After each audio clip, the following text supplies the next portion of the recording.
Hello students, chapter 4 chemical bonding रासायनिक आबंधन में आज हम देखेंगे बॉन्ड पैरामीटर्स। बॉन्ड पैरामीटर्स यानी कि आबंध प्राचल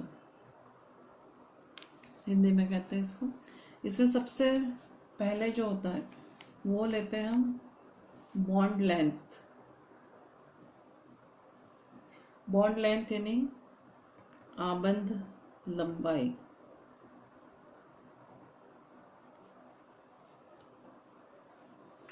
आबंध लंबाई bond length is defined as the equilibrium distance between the nuclei of two bonded atoms in a molecule। यानी कि जो दो एटम्स से मॉलिक्यूल बनता है उनके न्यूक्लियस के बीच का जो डिस्टेंस होता है उसको हम क्या कहते हैं? Bond length. So the bond length is defined as the equilibrium distance between the nuclei of two bonded atoms in molecule। यानी कि किसी भी अणु में आबंधित परमाणुओं के नाभिकों के बीच साम्यावस्था दूरी आबंध लंबाई कहलाती है। तो अब आबंध लंबाई स्पेक्ट्रोमीटर, एक्सरेस, विवर्तन तथा डिफ्रैक्शन की सहायता से हम ज्ञात कर सकते हैं। यानी कि bond lengths are measured by spectroscopic, X ray diffraction and electron diffraction techniques about which we learn in higher classes. तो इसके बारे में हम हायर क्लासेस में पढ़ेंगे। तो अब इसके बाद में हम पढ़े थे यहाँ पर कोवेलेंट रेडियस, पहले पढ़ चुके हैं हम। तो हम यहाँ पे सिर्फ रिकॉल कर रहे हैं उसको, कोवेलेंट radius।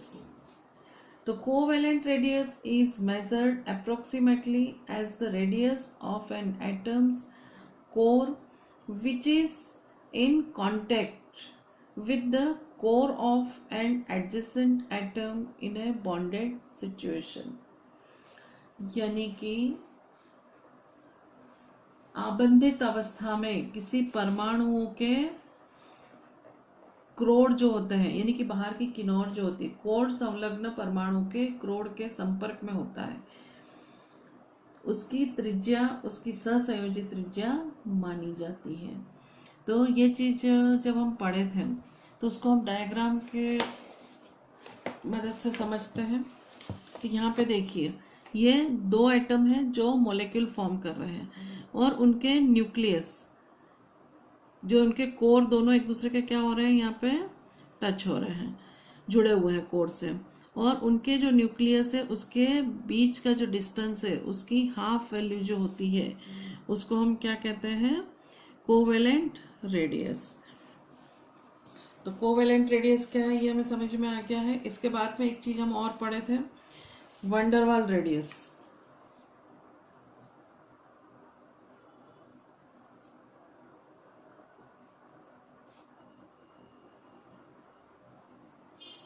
यानी कि वंडरवाल त्रिज्या।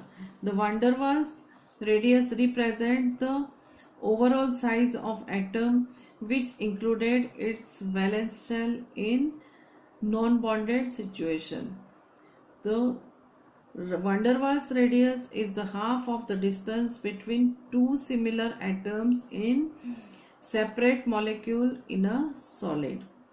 तो यहाँ पे जब पास पास के दो अलग अलग मॉलिक्यूल्स लेते हैं और उनके डिस्टेंस की जो हाफ वैल्यू होती है उसको हम क्या बोलते हैं? Van der Waals radius.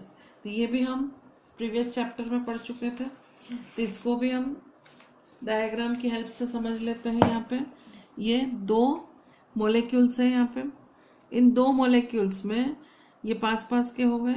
अब इनके न्यूक्लियस, ये न्यूक्लियस दोनों के, इनके बीच का जो डिस्टेंस है उसकी जो हाफ वैल्यू है उसको हम क्या कहेंगे? वंडरवाल रेडियस कहते हैं।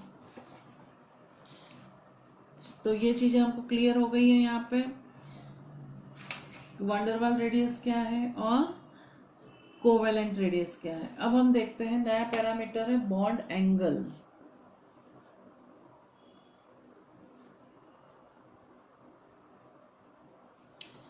बॉन्ड एंगल को हिंदी में कहते हैं आबंध कोण। तो आबंध कोण क्या होता है? It is defined as the angle between the orbitals containing bonding electron pairs around the central atom in a molecule or complex ion. Bond angle is expressed in degree and which can be experimentally determined by spectroscopic methods. तो bond angle में हम क्या देखते हैं कि central atom यानी कि जैसे हम एग्जांपल लेते हैं H2O में ऑक्सीजन एंड हाइड्रोजन। अब सेंट्रल एटम के जो बॉन्डिंग इलेक्ट्रॉन, ये जो बॉन्ड बनाना है, यहाँ बना है बॉन्ड और यहाँ, तो ये जो बॉन्डिंग इलेक्ट्रॉन है इसके बीच का ये जो एंगल होता है इसको हम क्या बोलेंगे? Bond angle. और H2O में ये बॉन्ड एंगल कितना होता है? 104 डिग्री 5 मिनट का। तो 104.5 डिग्री लिख सकते हैं या 104.5 मिनट ऐसा भी लिख सकते हैं हम इसको। तो ये चीज क्लियर हो गई है हमें कि बॉन्ड एंगल क्या होता है। किसी अणु के केंद्रीय परमाणु के आसपास उपस्थित आबंध इलेक्ट्रॉन युग्म को धारण करने वाले ऑर्बिटलों के बीच बनने वाले कोण को आबंध कोण कहते हैं। और आबंध कोण को डिग्री के रूप में व्यक्त किया जाता है तथा प्रायोगिक तौर पर स्पेक्ट्रोमीटर की विधि द्वारा इसे ज्ञात किया जा सकता है। तो यहाँ पे हमने H2O का एग्जाम्पल लेके बताया है कि यहाँ का बॉन्ड एंगल जो है HOH बॉन्ड एंगल 104.5 डिग्री का होता है। इसके बाद में बॉन्ड एंथैल्पी। तो बॉन्ड एंथैल्पी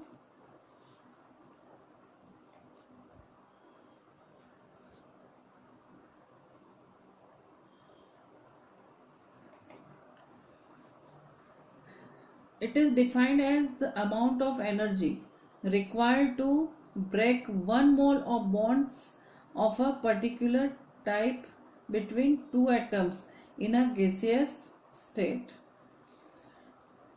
यानी कि किसी गैसीय अवस्थिति में दो परमाणुओं के बीच विशिष्ट आबंधों के एक मोल को तोड़ने के लिए आवश्यक ऊर्जा को बॉन्ड एंथैल्पी यानी कि आबंध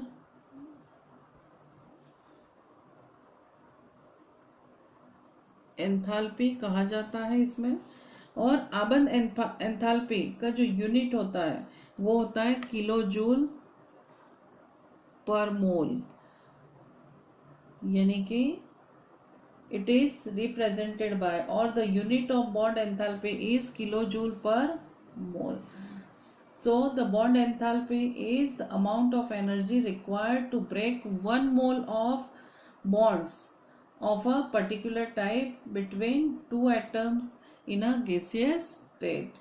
यानी कि किसी भी गैसीय स्थिति में उपस्थित दो परमाणुओं के बीच विशिष्ट आबंधों के एक मोल को तोड़ने के लिए आवश्यक ऊर्जा को आबंध एंथैल्पी कहते हैं और इसकी इकाई किलो जूल पर मोल होती है। तो आबंध एंथैल्पी हो गई है हमारी। इसके बाद में अब हमारा आता है bond order.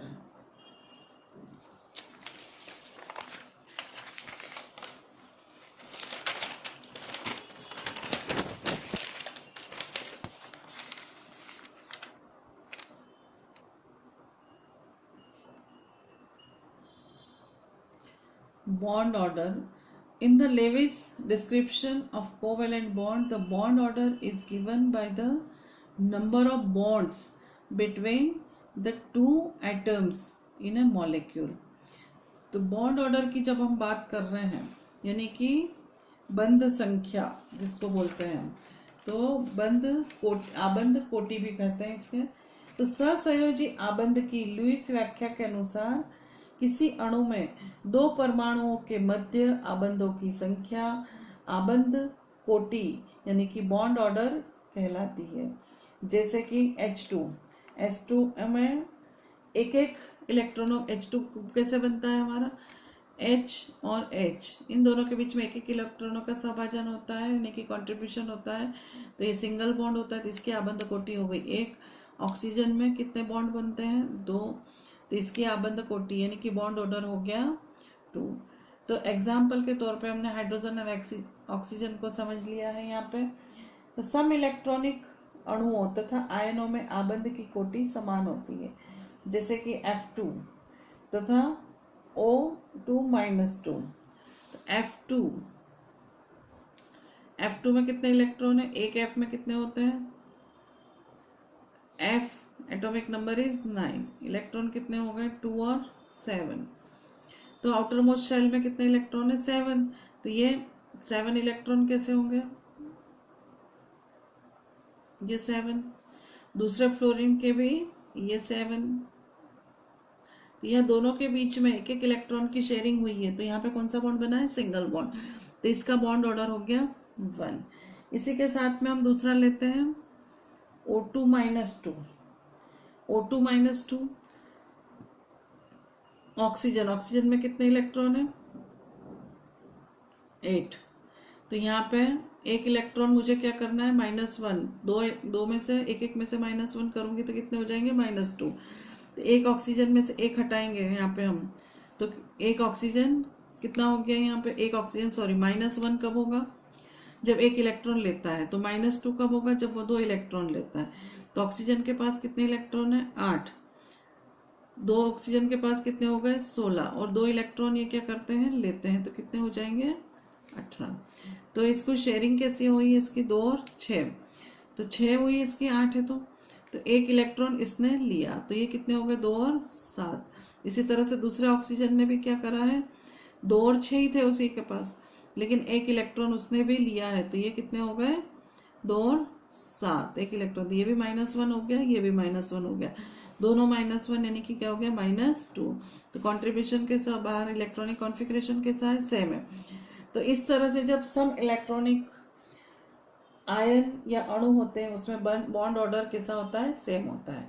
So the iso electronic molecules and ions have identical bond order. तो एग्जाम्पल हमने देखा है इसमें F2 and O2। A general correlation useful for understanding the stability of molecules is that with increase in bond order, bond enthalpy increases and bond length decreases। तो यहाँ पे एक general correlation जो होता है, जो हमारे लिए उपयोगी है, उसके लिए हम समझते हैं। तो मोटे तौर पर इंक्रीज इन बॉन्ड ऑर्डर, जब बॉन्ड ऑर्डर बढ़ता है, यानी कि 1 2 3, नाइट्रोजन में कितने हैं? 3 बॉन्ड है, तो ये 3 हो गया। हाइड्रोजन में 1 है, ऑक्सीजन में 2, इसमें 3। When bond order increases bond enthalpy increases, तो उसके लिए क्या होगी? बॉन्ड एंथैल्पी भी इंक्रीज होगी, और बॉन्ड एंथैल्पी इंक्रीज होगी तो बॉन्ड लेंथ कम होगी। यानी जितने ज्यादा बॉन्ड होंगे उतनी आपको उसको ब्रेक करने के लिए बॉन्ड एंथैल्पी कैसी लगेगी? ज्यादा, यानी कि इंक्रीज होगी। और बॉन्ड एंथैल्पी जब इंक्रीज होती है तब बॉन्ड लेंथ कैसी हो जाती है? डिक्रीज हो जाती है। तो ये चीज हमें यहाँ पे अच्छे से समझ में आ गई है। नेक्स्ट टाइम हम देखेंगे रेजोनेंस स्ट्रक्चर को हम अगली बार पढ़ेंगे।